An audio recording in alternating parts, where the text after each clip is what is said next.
नमस्कार दोस्तों, आज मैं आपको चीनी drama here we meet again समझाऊंगा। ड्रामा की शुरुआत में हम हमारी नायिका को देख सकते हैं। उनका नाम यी वान है। उनके दादाजी उन्हें शादी के लिए एक लड़के की फोटो दिखा रहे हैं, लेकिन यी वान को कोई पसंद नहीं आता। भले ही भविष्य में कोई लड़का उन्हें पसंद कर ले, वह उससे शादी नहीं करेगी। इसके बाद वह अभी भी अपना पासपोर्ट खोज रही है। जब उनके दादाजी ने उनसे पूछा तो उसने अपने दादाजी से एक शर्त लगाई कि वह उनकी बलिन वाली कंपनी में काम करेगी, जो लगभग खत्म हो चुकी है।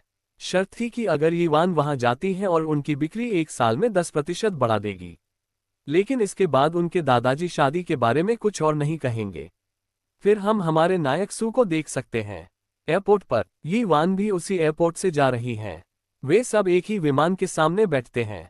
जब यीवान विमान से टैक्सी का इंतजार कर रही थी, एक टैक्सी ड्राइवर उसके पास आया और कहा कि इस समय एक अकेली टैक्सी पाना बहुत महंगा होगा।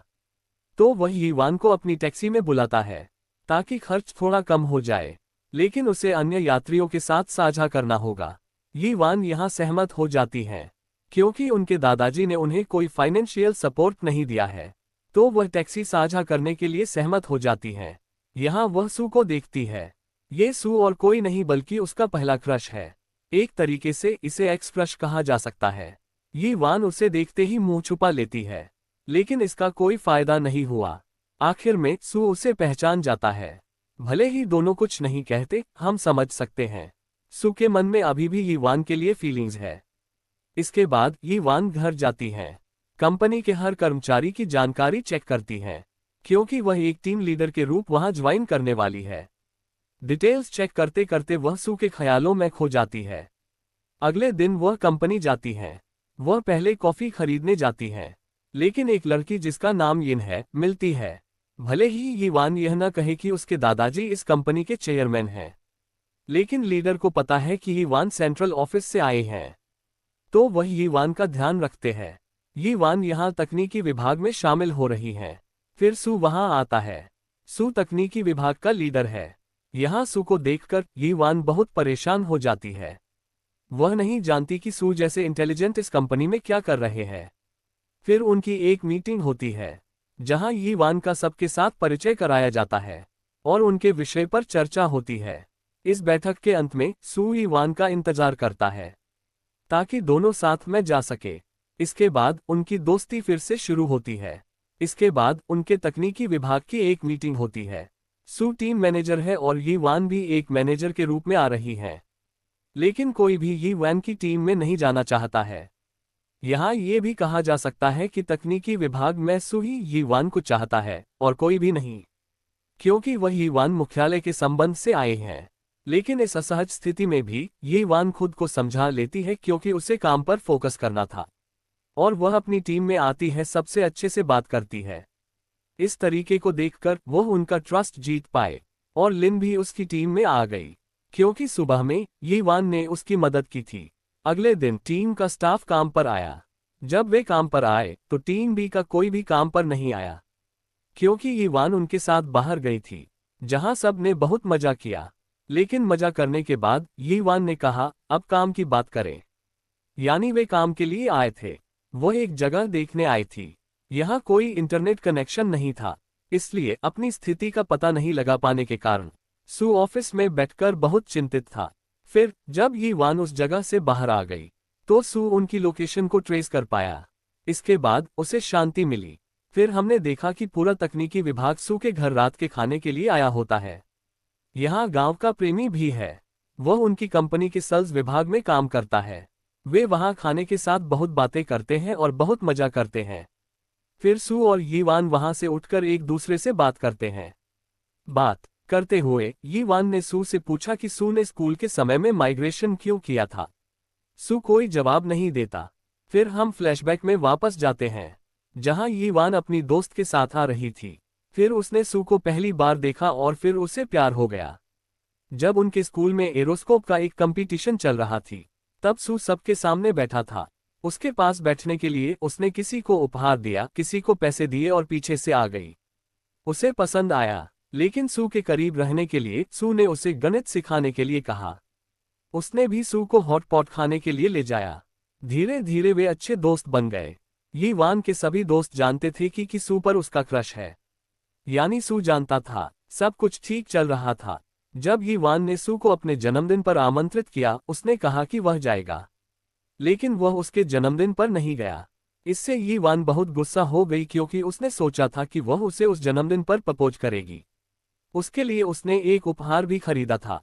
बिना कहे यी वान सू से मिलने गई और इस तरह उनकी प्रेम कहानी अधूरी रह गई। फिर हमें वर्तमान समय देखना है।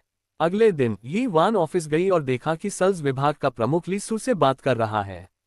कारण था कि उन्होंने कुछ दिन पहले एक कंपनी के साथ एक परियोजना पर हस्ताक्षर किए थे। उनकी सैलरी और उनके वेतन का भुगतान नहीं हुआ था, लेकिन सू ने अभी तक परियोजना तैयार नहीं की। सू ने कहा कि उनका बजट कम है।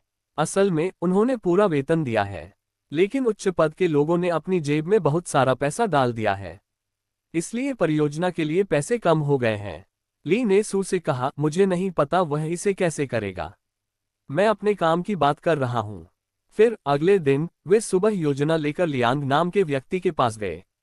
लियांग ने कहा कि योजना शानदार है और वह निश्चित रूप से इसमें मदद करेगा। लेकिन वह एक बाहरी व्यक्ति था, तो एक बाहरी व्यक्ति उसकी मदद क्यों ही करेगा।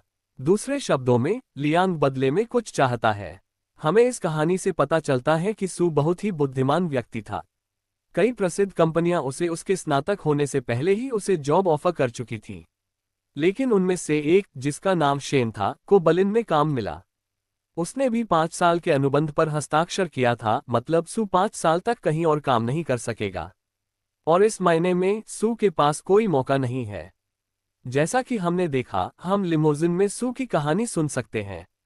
हर कोई उनके तकनीकी विभाग को नीचा समझता है, और इतने सालों तक सू को बर्लिन में पदोन्नति नहीं मिल सकी। लियांग ने कहा, अगले साल सू का अनुबंध समाप्त होने वाला है, तो सू को अपनी कंपनी में चाहती है। लेकिन सू को उस तरीके से काम करना होगा जैसा वह करना चाहती है। लेकिन सू यहाँ कोई जवाब नहीं देता है, लेकिन लियांग उसकी मदद करती है। अंततः वे परियोजना को सफलतापूर्वक पूरा करने में सफल होते हैं। परियोजना समाप्त होने के बाद सू और इवान बैठकर बात करते हैं। उस समय सू इवान के पास आता है। इवान सोचता है कि वह सब कुछ करेगा, लेकिन सू उसके सामने है। वह डबल आईलेट्स निकालता है जो उसने बनाए हैं। वह कहता है, ये तुम्हारी आंखों में था। लेकिन वह इस असहज स्थिति में पड़ने से डरता है। तब उसे दिखता है कि इवान के पैसे खत्म हो गए हैं। उस पैसे को कमाने के लिए वह अपने सीमित संस्करण वाले बैग को बेचता है। अधिक पैसा कमाने के लिए वह सू के पास जाता है और एक न्यू ईयर प्रतियोगिता में भाग लेने के लिए कहता है। लेकिन सू सहमत नहीं होता। इस समय अगर वह प्रतियोगिता में भाग लेता है, अगर वह इस कंपनी का नाम लेता है, तो ये कंपनी पूरे व्यापार उद्योग के लिए एक सफलता होगी। तब उसे लगता है कि इवान निश्चित रूप से बहुत गरीब है, क्योंकि उसने सुना कि उसके पिता की मृत्यु हो गई। उसके दादा ने उसे पाला। फिर विलियम जैसी डूबती कंपनी फिर से आए, तो उसे निश्चित रूप से अपने पैसे की जरूरत है। इवान उसके एक दोस्त को सू के पास लाती है और कहता है कि वे उस प्रतियोगिता में भाग लेंगे, लेकिन वे अपनी कंपनी का नाम नहीं लेते, वे सू का नाम लेते हैं। बाहर आकर वह इवान से कहता है कि कंपनी को इस प्रतियोगिता की कहानी नहीं पता है, क्योंकि वे यह अपनी कंपनी के लिए नहीं कर रहे हैं। तो अगर कंपनी को पता चलता है तो ये फिर से एक अलग समस्या होगी। तो वे तैयारी के लिए इवान के घर आते हैं। अंदर का इतना सुंदर घर देखकर सू और चिंग हैरान हैं। चिंग कहता है कि इवान बहुत गरीब नहीं है, फिर उसे इतना अच्छा घर कहाँ से मिला। इवान कहती है कि यह घर उसके दोस्त का है, वह भारत से है, वे रात में वहां काम करते हैं। इवान का एक पड़ोसी भी वहां आता है, उसका नाम लू है। वह एक अकेला पिता है।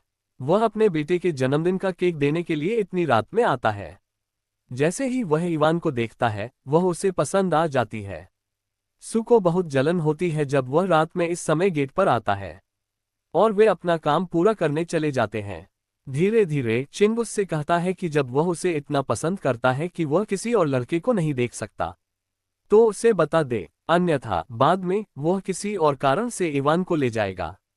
अगले दिन इवान उसी कार्यालय में आती है। वह सब कुछ करती है, क्योंकि सू शंघाई गया है। उसका एक दोस्त शंघाई के एक अस्पताल में है। उसका हृदय का ऑपरेशन है, और जोखिम बहुत अधिक है। तो इवान सू को अपने चाचा का नंबर देती है, जिनका नाम गू है। वह एक बहुत अच्छे हृदय शल्य चिकित्सक हैं। लेकिन यहाँ सू उन्हें कई बार कॉल करता है और फोन स्विच ऑफ हो जाता है। तो ऑपरेशन का समय लगभग समाप्त हो जाता है। तब एक और डॉक्टर को ऑपरेशन करना पड़ता है। ऑपरेशन के बाद डॉक्टर बाहर आता है और कहता है कि ऑपरेशन सफल रहा। सू उसका धन्यवाद करता है। वह कहता है, इस तरह यह एक और डॉक्टर है। फिर डॉक्टर मास्क खोलता है और कहता है कि यह डॉक्टर गू है, इवान का भाई। वह इतने सालों से एक दिन के लिए भी बाहर नहीं गए। वो हर समय काम करता रहते हैं। वह कहते कि वो अब बूढ़े हो चुके हैं, जल्दी थक जाते हैं। लेकिन आज सुबह 8 बजे इवान का फोन आया था और ऑपरेशन के दौरान कोई डिस्टर्ब न करे, इसलिए उसे उसके लिए फोन बंद करना पड़ता है। इवान ने उसके लिए इतना कुछ किया कि जिसे देख के सू बहुत खुश था और इवान का धन्यवाद करता है।